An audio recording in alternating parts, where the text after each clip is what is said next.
Há 3 minutos, Meghan Markle desabou no chão atordoada, sem fôlego e mal conseguindo falar. As câmeras estavam ligadas, os auxiliares gritavam, e em segundos o palácio estava em completo isolamento. Mas não se tratava apenas de um susto com a saúde. Era o momento em que tudo desmoronou. O motivo, um teste de DNA que destruiu tudo em que Meghan acreditava sobre sua filha, Liet Diana. Antes de nos aprofundarmos no que isso realmente significa para a família real, certifique-se de se inscrever para não perder nenhuma atualização. Tudo começou de forma inocente numa noite de celebração em um exclusivo baile de gala em Los Angeles, um daqueles eventos beneficentes de alto nível aos quais Meghan já estava acostumada. Vestida de verde esmeralda, ela estava no meio de seu discurso quando seu telefone vibrou. Uma vez, depois outra e uma terceira. Algo mudou em seu olhar. Ela hesitou. Um arrepio percorreu seu rosto enquanto ela olhava para a tela. Suas mãos começaram a tremer. O que aconteceu em seguida foi capturado apenas em fragmentos de imagens granuladas de câmeras de segurança. Os suspiros de surpresa dos convidados. O baque surdo de seus joelhos atingindo o chão de mármore. Meghan desmaiou sua respiração, vindo em rajadas irregulares, pupilas dilatadas. Lábios se movendo silenciosamente. Ninguém sabia o que tinha acontecido, mas todos sentiram a mudança. Não era apenas uma emergência médica. Era como se o ar tivesse sido sugado da sala. Os paramédicos foram chamados imediatamente, mas Meghan se recusou a ser levada para o hospital. Sua voz era inconfundível. "Preciso chegar até Harry."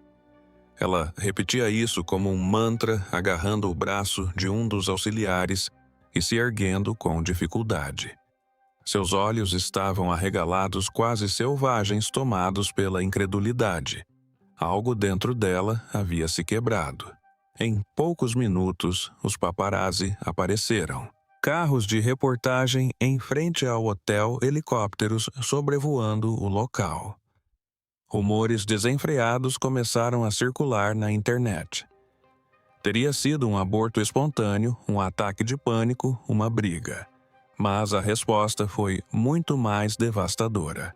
Uma única frase vazou pelos canais rigorosamente protegidos do palácio e chegou às mãos de uma fonte anônima. É sobre a criança. E com isso, o silêncio do palácio de Buckingham tornou-se ensurdecedor. No meio do caos, Meghan foi colocada à força em um SUV preto e levada para longe da cena. Enquanto a ajudavam a entrar no veículo, alguém próximo o suficiente para ouvir suas palavras jurou que ela sussurrou: "Eles mentiram para mim. Não chorei, não gritei." Sussurrado, como se a verdade lhe tivesse arrancado o fôlego. O carro desapareceu na noite, deixando o mundo sedento por respostas e a monarquia à beira de um acerto de contas sem precedentes. Mas, para entender por que este momento importa, precisamos voltar ao teste secreto que nunca deveria ter acontecido e às forças ancestrais por trás dele. Nunca deveria ter havido um teste. Isso violou o protocolo real, quebrou o código de silêncio e arriscou destruir séculos de linhagem. Mas alguém, dentro ou fora do palácio, queria respostas sobre Liet. E agora a verdade veio à tona. O conteúdo desse relatório tem o poder de desmantelar a monarquia. O pedido foi enterrado sob camadas de negação. A informação chegou por canais não oficiais através de uma rede de intermediários discretos, sem nomes, sem rastros digitais. Mas, não se enganem, a informação veio de alguém poderoso o suficiente para ignorar as tradições e desesperado o bastante para arriscar tudo. Uma única ordem: testar a criança. A amostra foi obtida discretamente sob o pretexto de um exame pediátrico de rotina. Meghan não suspeitou de nada. A enfermeira havia sido aprovada pela segurança, suas credenciais verificadas, seu comportamento cordial. Mas, ao sair daquela clínica em Malibu, com um frasco contendo o DNA de Liette, ela não estava mais trabalhando sob a confiança de Meghan. Estava trabalhando sob ordens reais. Em poucas horas, a amostra estava a caminho, acondicionada em um recipiente com temperatura controlada dentro de um jato particular com destino à Suíça. Destino: uma instalação genômica confidencial em Genebra conhecida por duas coisas: sua discrição absoluta e seu histórico de atendimento às famílias mais poderosas da Europa.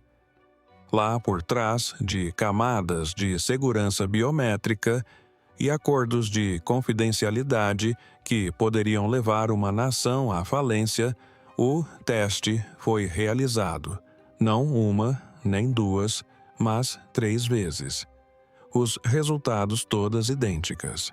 O técnico responsável pelo sequenciamento vazaria, posteriormente, uma declaração anônima por meio de um canal criptografado. Verificamos 3 vezes. Não foi uma falha técnica, mas quem queria esse teste? Essa pergunta, mais do que qualquer outra, continua a abalar alianças.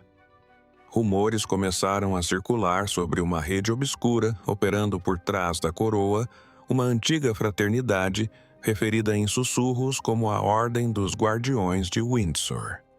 Sua missão: proteger a pureza da linhagem real a qualquer custo. Eles vinham observando Meghan e sua filha desde o início.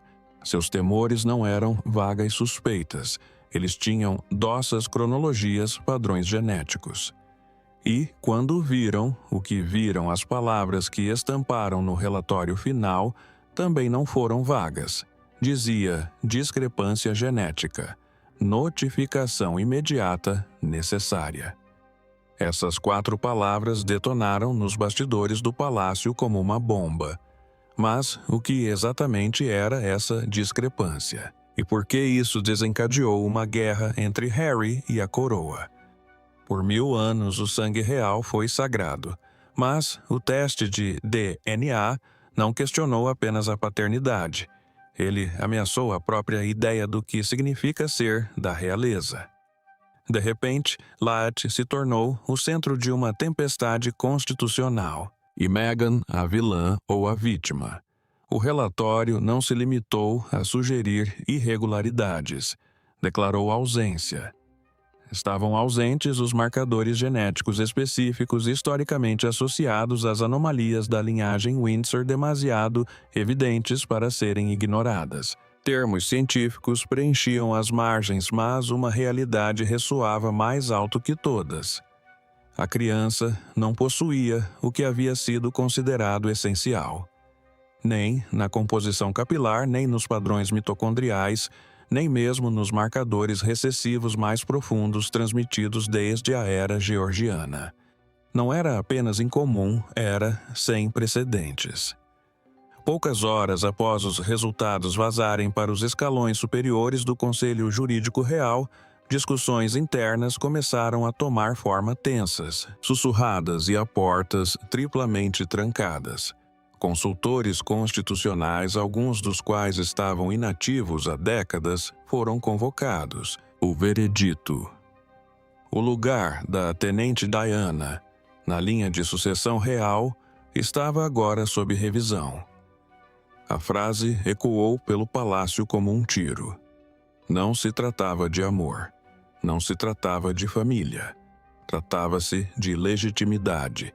E para a monarquia, isso significava sobrevivência. Uma única mensagem condenatória logo chegou às mãos de um jornalista conhecido por revelar histórias que o palácio tentava abafar. Vinha de um dispositivo criptografado ligado ao então rei Charles. A mensagem dizia: "Não podemos permitir um pretendente. Se era genuína ou plantada, seu impacto foi imediato. As manchetes explodiram. As hashtags dispararam. Da noite para o dia, Meghan passou de exilada da mídia a pária declarada. Ela não era apenas retratada como uma mulher desprezada. Agora era acusada de engano em escala nacional. Meghan, pega de surpresa e enfurecida, recusou-se a ficar em silêncio. Sua voz embargou de fúria enquanto acusava a coroa de sabotagem institucional e preconceito racial velado. Isso não era ciência, argumentou ela. Era uma vingança disfarçada de linguagem genética. Ela exigiu saber quem havia aprovado o teste, quem havia autorizado o vazamento.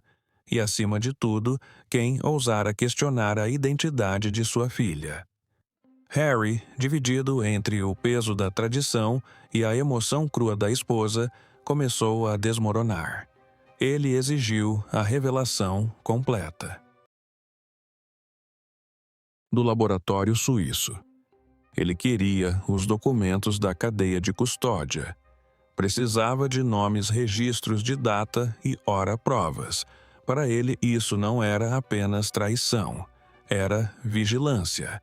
E era guerra no Palácio de Buckingham. A resposta foi rápida e cirúrgica. Uma reunião de emergência foi convocada. A agenda mantida em sigilo para o público era conhecida apenas por seu nome de código arrepiante, Operação Pureza do Legado. Um plano não apenas para conter o escândalo, mas para purificá-lo. Mas enquanto a coroa se esforçava para controlar os danos, Meghan iniciou sua própria investigação e descobriu uma traição muito mais próxima de casa. E se o homem em quem você mais confiava soubesse a verdade antes de você, Meghan pensava que ela e Harry estavam unidos contra a monarquia. Mas e-mails ocultos, reuniões secretas e um envelope misterioso sugerem o contrário. Harry estava protegendo a coroa ou a si mesmo. Para Meghan, a traição não estava no teste. Estava no silêncio. No jeito como os olhos de Harry piscavam quando ela fazia perguntas demais, no jeito como ele mudava de assunto toda vez que a palavra DNA surgia. Ela havia ignorado, atribuindo tudo ao estresse e à pressão ao trauma. Mas, quando ela pegou o laptop dele emprestado, tarde da noite, procurando uma foto antiga de Lilith, encontrou algo que nunca deveria ter visto. Uma pasta enterrada sob várias camadas de criptografia. Ela a abriu, meio que tentando adivinhar as senhas, meio que rezando para estar errada. E o que encontrou a deixou perplexa. Os e-mails eram clínicos frios enviados e recebidos de uma empresa de inteligência privada com sede em Londres, conhecida por empregar agentes do XMI6. O mais antigo era de 6 semanas antes do nascimento de Liliette. O assunto: preparativos preliminares, verificação ancestral. Ela prendeu a respiração. Harry havia encomendado seu próprio teste de DNA antes mesmo do palácio, antes mesmo de Lilith ter dado seu primeiro suspiro. Mas essa não era a pior parte. No fundo da gaveta, onde Harry guardava cartas e bilhetes antigos de sua mãe, ela o encontrou. Um envelope cor creme, ligeiramente rasgado, com a inscrição manuscrita na frente endereçada apenas a H, não abra perto dela. As mãos de Meghan tremiam enquanto ela abria o envelope. Dentro havia uma única página impressa com precisão estéril. Continha instruções de laboratório, datas e uma nota de custódia confirmando que a coleta já havia ocorrido a pedido pessoal de Harry. Quando o confrontou, sua voz estava rouca de incredulidade. "Ela é mesmo nossa?" As palavras cortaram o ar como uma lâmina. Harry não respondeu de imediato, apenas ficou parado, olhando para o nada. Então, em voz baixa, quase em prantos, ele disse: Eu precisava saber antes que usassem isso contra nós, não para ter paz de espírito, não por curiosidade, mas por estratégia por medo.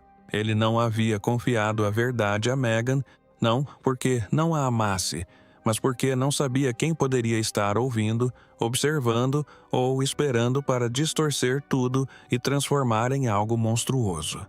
Mas, para Meghan, essa distinção não importava. Seu mundo já havia começado a se fragmentar. Agora estava desmoronando.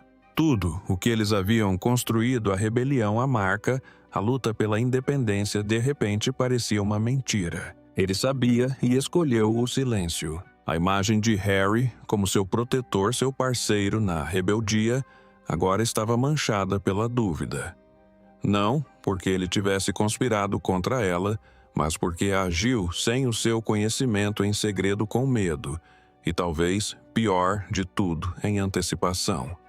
Mas a verdadeira reviravolta não estava em quem sabia. Estava em quem não sabia, e quem estava prestes a usar a verdade como arma. Horas depois do colapso de Meghan, os resultados apareceram online em um fórum oculto ligado a um notório blogueiro da realeza. Coincidência ou ataque coordenado vindo das profundezas da máquina real. O que descobrimos aponta para um golpe silencioso com Lilith como peão. O vazamento não foi acidental. Foi cronometrado, calculado, deliberado, e ocorreu minutos depois de o Palácio de Buckingham receber a confirmação final dos resultados do DNA de Lilith. A Clarence House entrou em estado de isolamento absoluto. Mesmo assim, o documento exato completo com selo do laboratório e código de autenticação ressurgiu em um submundo digital frequentado por fanáticos da realeza e teóricos da conspiração. O arquivo não foi escaneado. Foi carregado diretamente em alta fidelidade, como se viesse da própria fonte. Não se tratava de um funcionário descontente agindo sozinho. Isso foi obra de alguém com acesso privilegiado. 2 dias antes do vazamento, uma assessora sênior do palácio foi demitida sem aviso prévio, sem divulgação à imprensa e sem justa causa. Uma mulher conhecida por sua lealdade, sua discrição e seu hábito de guardar segredos que ninguém ousava publicar. Sua partida espalhou murmúrios pelos corredores da Clarence House. Alguns disseram que ela ouviu uma conversa que não devia. Outros afirmaram que ela tinha provas. Capturas de tela, gravações, cópias, seja qual fosse a verdade, ela desapareceu. E agora, os resultados também.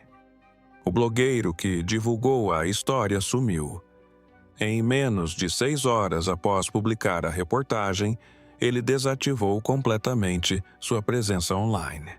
Seu último paradeiro conhecido foi o Terminal 5 de Heathrow, com uma passagem só de ida para Dubai e um passaporte com nome falso. Imagens da imigração mostram-no embarcando, mas não há registro de sua chegada ao destino.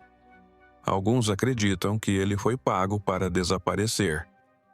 Outros dizem que foi forçado. O MI5 foi notificado. A violação foi classificada como uma potencial ameaça interna à estabilidade nacional, mas a investigação foi paralisada quase imediatamente. Assessores do palácio invocaram a antiga imunidade da família real, paralisando efetivamente qualquer tentativa de interrogatório. Sem intimações, sem mandados, apenas silêncio. E nesse silêncio a especulação cresceu. Uma troca de e-mails recuperada apontou para um nome familiar, porém controverso, o antigo assessor do príncipe Andrew. Outrora, uma presença quase fantasmagórica em eventos da realeza, ele havia se afastado da vida pública. Mas sua influência era evidente em todo o rastro de dados, transferências de domínio, carteiras de criptomoedas e plataformas de hospedagem offshore. Ele tinha o motivo, os meios e talvez o mais condenatório, a rede de contatos. E esse motivo não se resumia apenas a Meghan. Tratava-se de legado, pureza, preservação. Liet representava uma incógnita em uma linhagem construída sobre o controle. Ao expô-la, eles não estavam apenas humilhando Meghan. Estavam protegendo o trono, privando Harry de influência e garantindo que apenas uma narrativa sobrevivesse.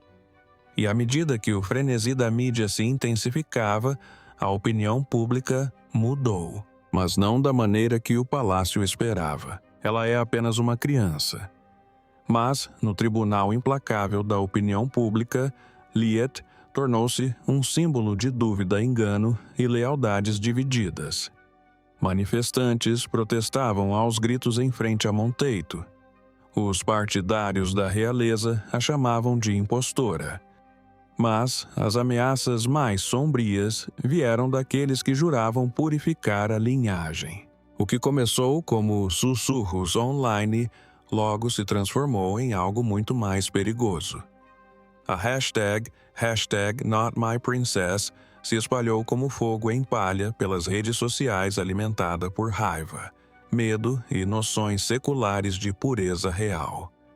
Lilet, uma criança pequena que mal conseguia formar frases, tornou-se o rosto de uma controvérsia tão incendiária que acendeu uma chama em uma nação dividida.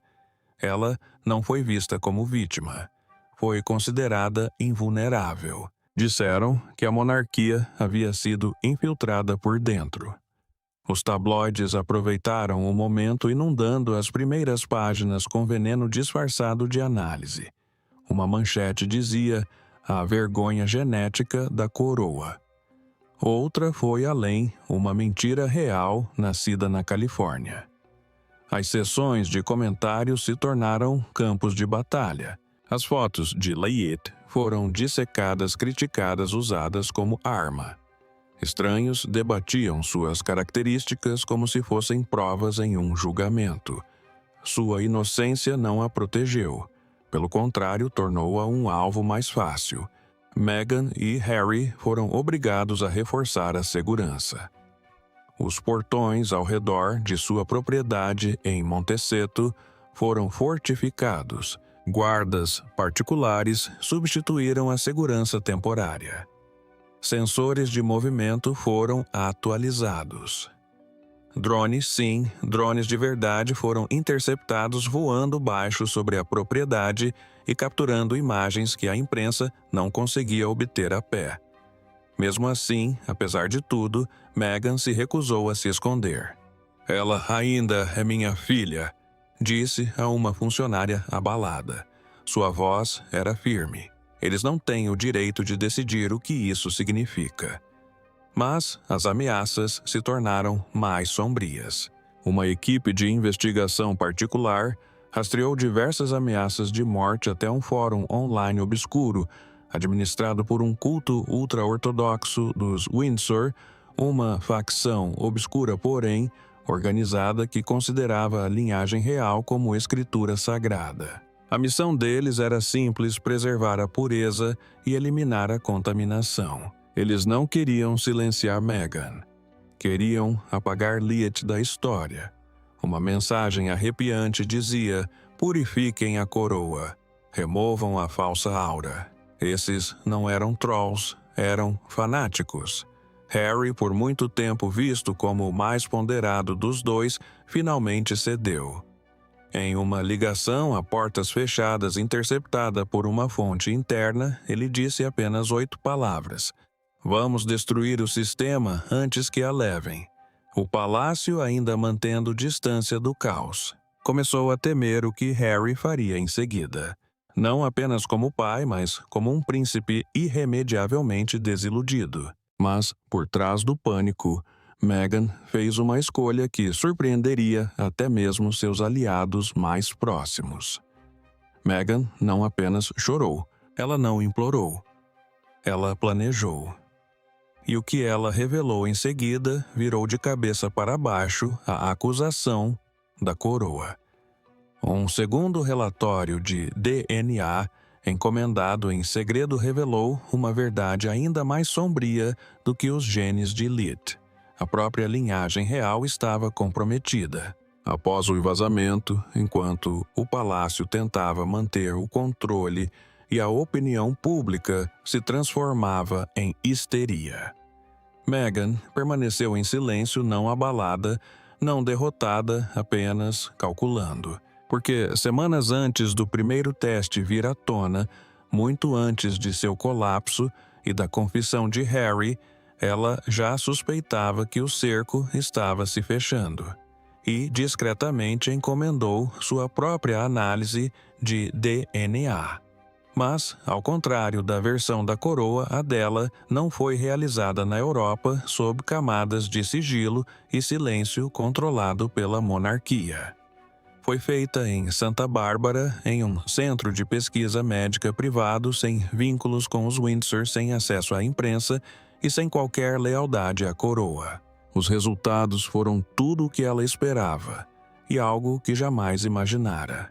Não só confirmaram a ligação biológica completa de Lilith com Meghan e Harry, como também revelaram uma anomalia muito mais perturbadora, oculta na própria árvore genealógica do palácio.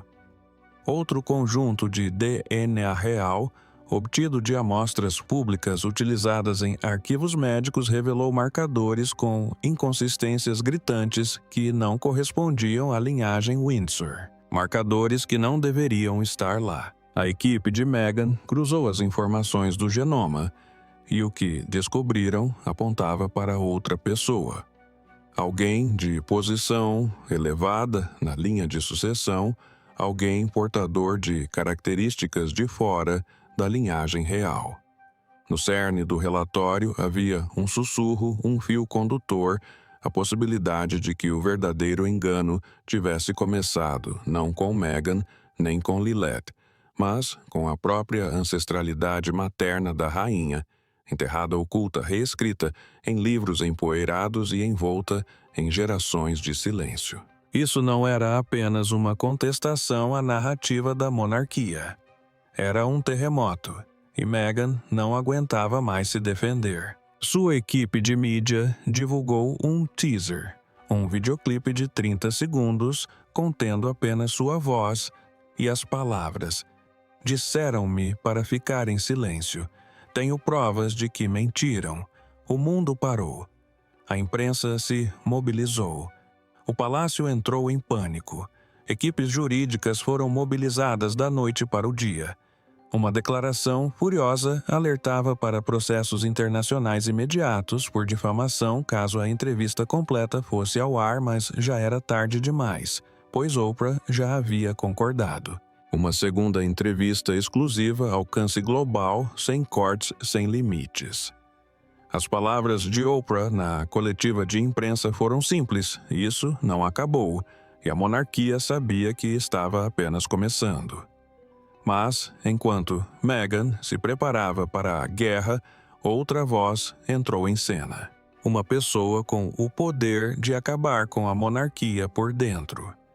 Antes de sua morte, a princesa Diana gravou uma carta particular, lacada escondida e confiada a uma amiga. Agora ela foi aberta. O conteúdo da carta liga diretamente Meghan Lead e os segredos seculares da família Windsor. É o aviso que ninguém queria receber e a vindicação que Meghan não esperava. A coincidência não poderia ter sido mais assombrosa. Enquanto o contra-ataque de Meghan abalava os alicerces da monarquia, um pacote chegou a um endereço discreto em Montecito. Sem remetente, sem alarde, apenas um envelope antigo amarelado, mas inconfundivelmente autêntico.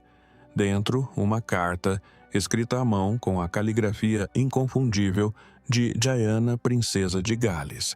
Ela havia sido guardada por mais de 2 décadas pela antiga terapeuta de Diana. Fui instruído a nunca divulgá-la, a menos que uma criança fosse ameaçada por ter nascido sob uma versão errônea da verdade.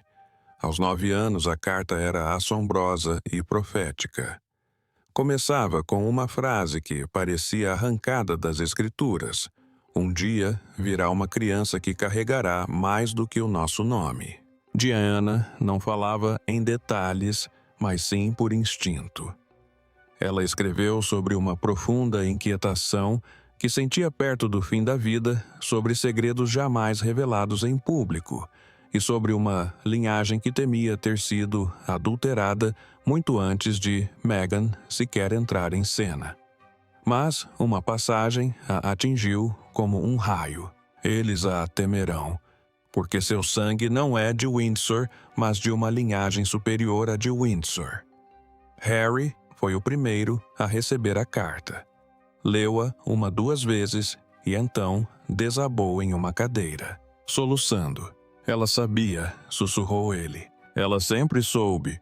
Meghan ficou paralisada, o peso de gerações a esmagando.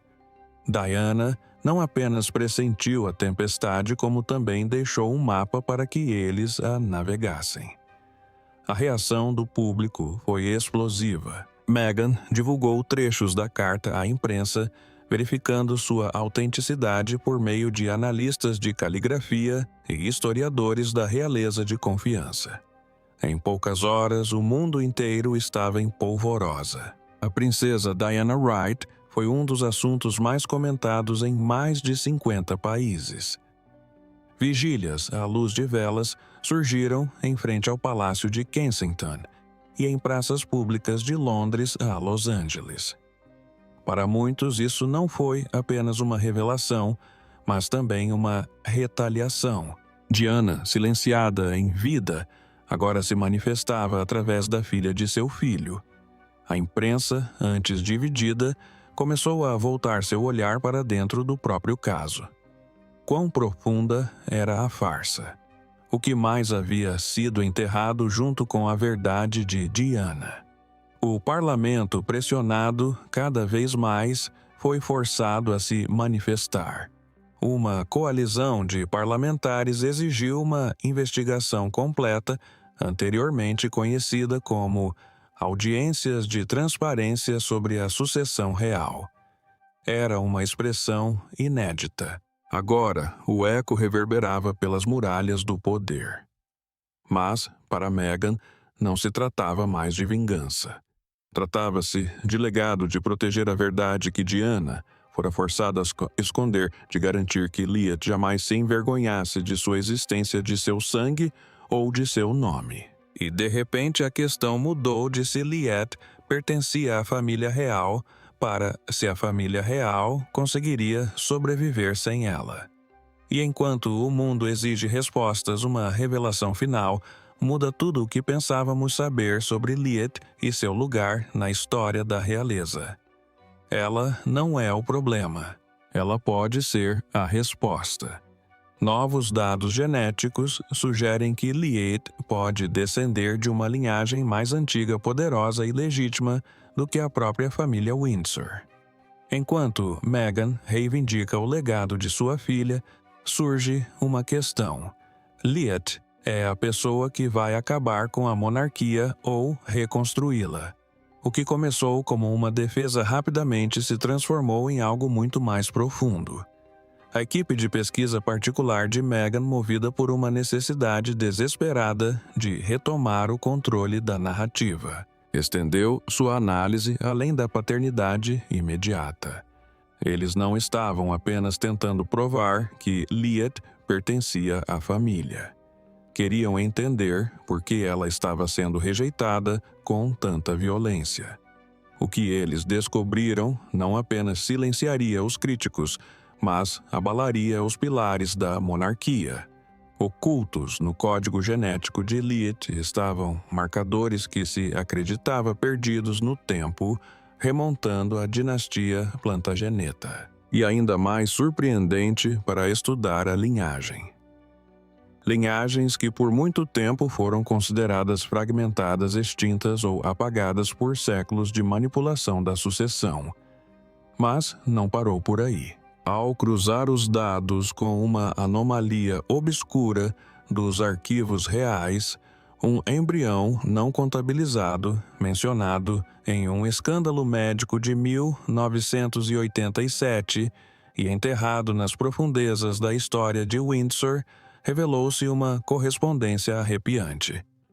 A criança que nunca nasceu, o escândalo, nunca explicado, agora parecia ecoar no próprio DNA de Lilith. Uma convergência de duas casas reais outrora dilaceradas pela guerra e pelo casamento. Uma linhagem mais antiga que a de Windsor, mais legítima do que qualquer herdeiro atualmente no trono.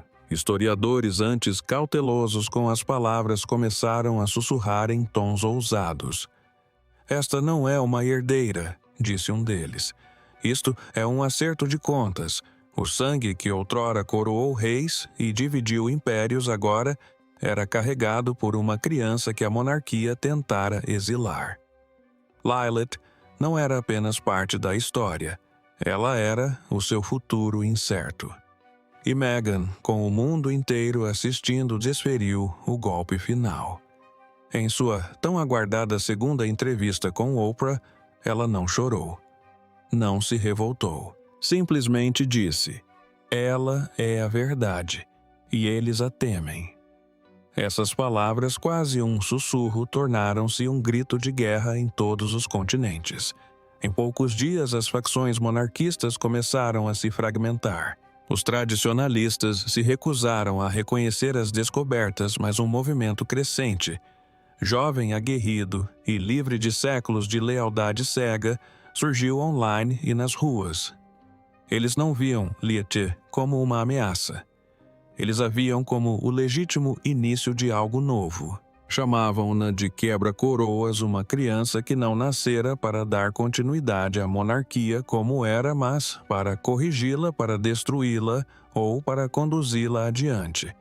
O palácio, mergulhado em silêncio, emitiu uma declaração final. Sem nomes, sem agradecimentos, apenas 6 palavras gravadas na história. O sangue se lembra. Só isso. Enquanto a monarquia estremece, uma coisa é certa. Lilith não é mais uma criança nas sombras. Ela é a tempestade que eles não conseguem controlar. Obrigado por assistir.